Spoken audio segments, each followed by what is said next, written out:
Hurmatli haydovchilar, mana murojaat qilishingiz mumkin. 2025-yil 17-martda Politrans MCC va Xorazm Yarqin Trans MCC o'rtasida tender bo'lib o'tdi. Bizlarning mashinalar yangi mashinalara litsenziya bermeyin. Yarqin Trans MCC'ni 20-yildan oldin ishlab chiqarilgan mashinalarni litsenziya eski mashinalarni kechirasizlar, men hozir sizlarga bir narsa aytmoqchiman. Men sizlarni PK qarorlarini o'qib chiqdim. U yerda juda ham qat'iyan yozilgan, ya'ni texnik holatiga ko'ra mashinalar sozligi albatta tekshirilishi kerak, to'g'rimi? Ha, albatta tekshirilishi. Nima uchun? Sabab nima bo'ldiki, 2020-yildan pastdagi yillardagi mashinalar hozir liniyada yuribdi. Bu inson hayoti uchun xavflimi yoki xavfsizmi? Xavfli.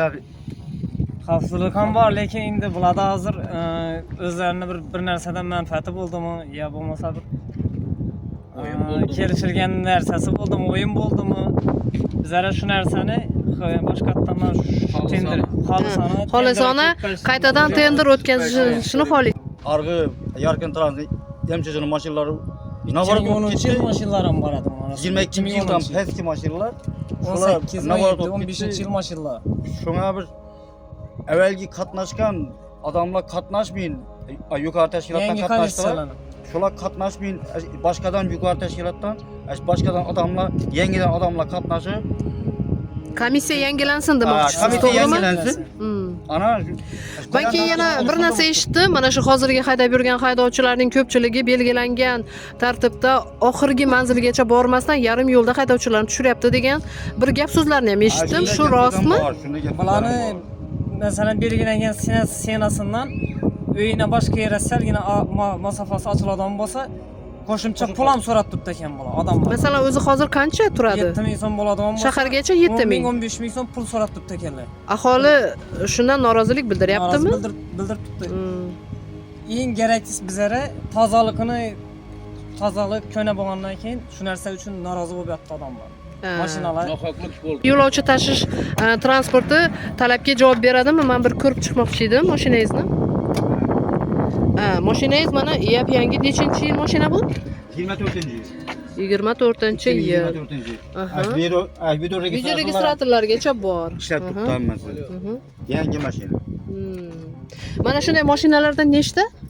Sizlarda? Hammasi yangi. Hammasini ko'rsa bo'ladi.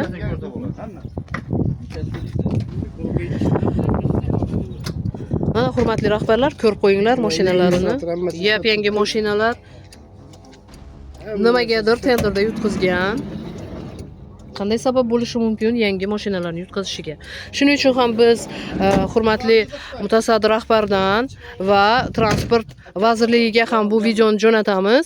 Xorazm viloyati Urganch tumani bo'yicha mana shu tenderni qayta o'tkazishini so'raymiz va biz ommaviy axborot vositalari xalqqa ko'rsatishimiz kerak. O'zi umuman Xorazm viloyati transport boshqarmasi bilan biz umuman oldinlari ham ishlamaganmiz.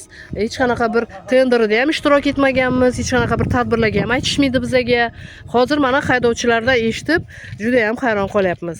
Adolatli yurtda adolatli qarorlar bo'lishi kerak va adolatli yechim topilishi kerak. Yangi O'zbekistonda yashayapmiz. Biz korrupsiyaga qarshi kurashamiz va qonun ustuvorligini ta'minlaymiz.